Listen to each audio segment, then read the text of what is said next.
Olá, vou conversar com vocês um pouquinho sobre o fotopolimerizador que nós temos à disposição para uso aí nas unidades da rede.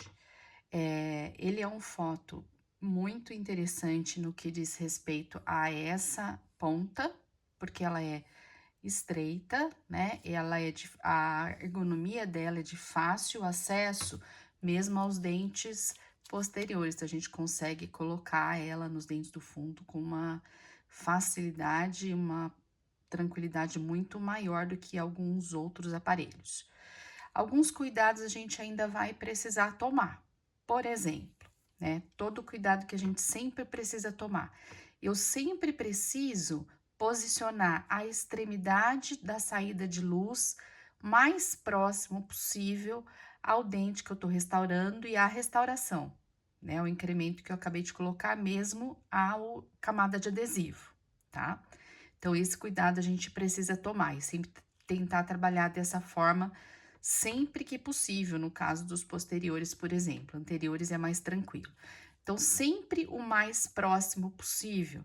Então, partindo desse princípio, a gente evitar delegar a função de fotoativação para o auxiliar. Ele pode fazer, desde que bem orientado por vocês, porque eu preciso ter esse posicionamento muito correto, muito próximo da resina, para que ela receba a luz suficiente, a energia de luz suficiente para fotoativá-la, tá? Então, esse é um cuidado.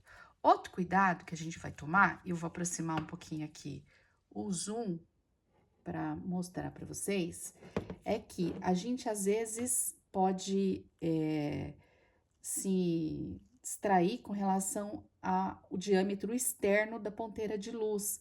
Mas o cuidado que nós precisamos tomar é com relação à parte interna que de fato emite a luz.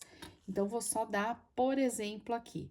Aqui a gente tem cerca, né, no máximo, de 6 milímetros de saída de luz. Vou levar em consideração que, na melhor das hipóteses, a saída de luz seja com feixe bem uniforme de luz, e aí eu tenha 6 milímetros de saída de luz. Se a gente for olhar, por exemplo, um molar, que são os nossos maiores problemas com relação à fotoadjuvação, e eu estiver fazendo uma cavidade oclusal que não ultrapasse esses 6 milímetros, tudo bem, eu vou ter certeza, né? Se eu posicionar adequadamente essa extremidade muito próxima, né, e abrangendo toda a extensão do preparo da restauração, de que essa resina vai estar bem polimerizada, ok. Entretanto, às vezes a gente passa desse tamanho, muitas vezes o tamanho da minha cavidade é maior. Então, por exemplo, aqui, se eu for fotoativar mesmo o sistema adesivo, né, desse molar, eu preciso tomar o cuidado de que uma fotoativação somente não será necessária, porque eu não vou abranger toda a superfície e eu preciso abranger toda a superfície. Então, muitas vezes a gente vai precisar fazer 2 ou mais fotoativações. Então, às vezes eu fotoativo de um lado, fotoativo de outro. Se a extensão for maior no sentido vestibular e lingual, eu faço a mesma coisa, para que eu tenha um alcance dessa luz por toda a extensão da minha restauração. Então, esse é um outro cuidado que a gente precisa ter, tanto falando da resina propriamente dita, quanto da camada do sistema adesivo. Com relação à proteção desse aparelho, a gente precisa sempre estar atento tanto à higiene, mas principalmente também, né, não só, em colocar uma barreira de proteção para que essa extremidade da ponteira, então, não entre em contato direto com os fluidos bucais. Então, a gente precisa sempre, né, tomar o cuidado, deixar de uma forma bem esticada esse invólucro, para então fazer a fotoativação.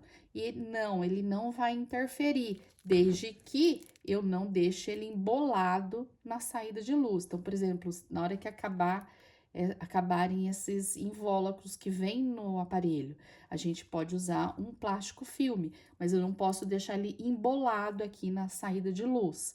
Ele tem que ficar liso e esticado para que não diminua a intensidade. Outro ponto que vamos conversar, eu vou tirar aqui só para a gente conversar mais fácil. Outro ponto que a gente precisa conversar é com relação ao carregamento desse aparelho. Ele é um aparelho que funciona, que a gente precisa, sempre que possível, deixar na base para que ele esteja sempre muito bem carregado, tá? Por quê? Porque já alguns trabalhos de pesquisa já mostraram que quando a carga estiver no máximo, a luz emitida pela ponteira também vai ser maior.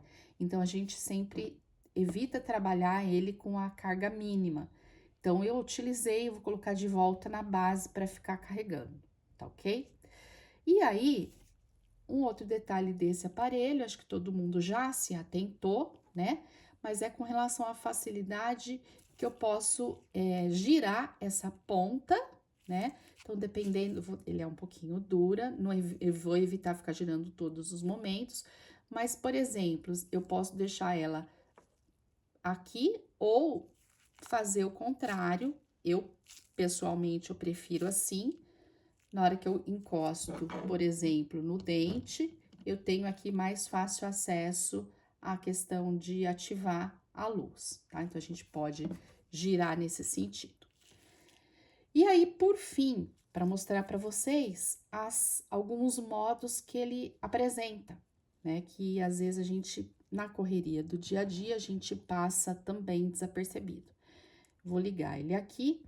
Vocês já devem ter percebido, a gente tem o modo, né? A função e o tempo que eu posso regular, dependendo do modo que eu vou utilizar. Então, eu vou acionar aqui. O HI, que é o high, é o alto. Seria uma potência mais alta e ele só funciona pelo tempo de 3 segundos. Se eu tentar mudar, ó, ele não muda, ele só funciona por 3 segundos.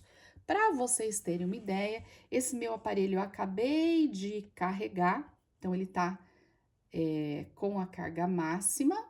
Eu vou diminuir o zoom de novo aqui para vocês verem, então, terem certeza aí da potência que eu tô chegando nele. E aqui é um radiômetro meu de um outro aparelho, tá? Normalmente a gente não tem isso tão disponível, né, assim. Então, eu vou encostar isso aqui no radiômetro, ele tá no high, no alto, por 3 segundos, e vou acionar. A potência dele tá chegando a 1590. Ó, vou fazer de novo. 1590, agora 1580, às vezes ele oscila pouquinha coisa, por volta de 1500, tá? É uma potência extremamente alta, só que somente por 3 segundos. Eu vou mudar o modo dele aqui.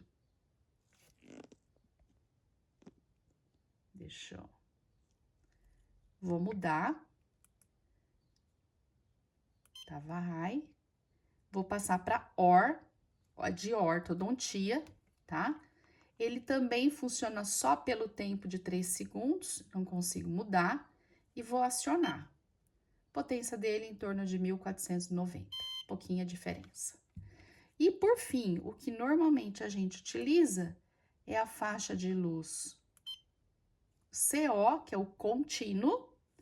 E aqui sim, eu posso mudar o tempo. Ele vai, ó, tá com 20, posso trabalhar com 5 segundos, 10, 15 ou 20 segundos. Então, vou acionar para vocês verem qual é a intensidade que ele chega. Vou deixar bem encostadinho ali. E aqui, ó, já fica uma luz contínua, que já vai estar em torno de 840 miliwatts por centímetro quadrado. Então, mesmo que eu vou desligar, tá? Ela é contínua. Se eu passar para 5 segundos, olha lá, a luz sempre vai estar em torno dessa potência. Já vou explicar para vocês o que isso significa. Então, voltando aqui. Para fazer a fotoativação do sistema adesivo ou de uma resina composta, o que a gente precisa, né? Isso, então, todas as com relação a uma segurança clínica, né? Para eu fazer os meus procedimentos restauradores. Eu preciso trabalhar num modo que seja no mínimo 800 miliwatts por centímetro quadrado. Quando eu tenho a potência de 800 miliwatts por centímetro quadrado, para eu gerar energia suficiente para fotoativar uma camada de 2 milímetros de resina, eu preciso necessariamente trabalhar com no mínimo 20 segundos. Então, não adianta a gente tentar diminuir o tempo, porque eu não vou conseguir uma efetividade na fotoativação dessa resina. Então, eu preciso, para essa potência, para esse modo contínuo, que é esse que eu mostrei para vocês, trabalhar com no mínimo 20 segundos para que eu tenha uma efetividade na polimerização dessa camada de 2 milímetros de resina, não mais que isso, que para resina convencional é o indicado. E também vale para o sistema adesivo. Aí você fala, mas eu não posso mudar para o modo alto, porque o modo alto, a potência é 1.500, em torno de 1.500. Não, eu não posso. Por quê? Porque é somente 30 segundos. Eu precisaria, mesmo assim, apesar da potência ser mais alta, e se eu fizer as contas, a energia seria suficiente, os trabalhos orientam todos que eu não posso diminuir de 20 segundos, tanto para o sistema adesivo quanto para a resina composta. Então, isso aqui vai ajudar, às vezes, se eu quiser uma segurança maior em efetividade de polimerização com as resinas que a gente tem na rede, eu poderia, de repente, usar, mas usar várias vezes até dar os 20 segundos. Eu não vou poder trabalhar com só uma aplicação de 3 segundos. Aqui tem a função orto, aí que de repente quem vai fazer ortodontia, que vai só colar o bracket, que não tem problema, porque se descolar, vai colar de novo e sem maiores consequências. Tudo bem. Agora, a questão da restauração, do procedimento restaurador, da polimerização do adesivo e da polimerização de cada incremento de resina, eu preciso trabalhar por 20 segundos. Então, ou eu vou deixar no height por 3 segundos, eu vou fazer várias vezes, só que tomando cuidado que pode esquentar mais, então eu tenho que jogar um jato de ar para resfriar. Ou eu vou deixar no modo contínuo, e vou trabalhar com 20 segundos. É uma fotoativação mais segura. Mesmo assim, tomando aqueles cuidados, sempre a extremidade muito próxima do dente, e atento à que a luz consiga atingir a superfície de resina que eu estou pretendendo fotopolimerizar. Eu espero que eu tenha ajudado vocês. E se vocês tiverem alguma dúvida ou queiram alguma sugestão para a gente compartilhar de vídeo, vocês me mandem aí um recado que a gente tenta gravar na medida aí do que vocês forem solicitando, tá bom? Um abraço.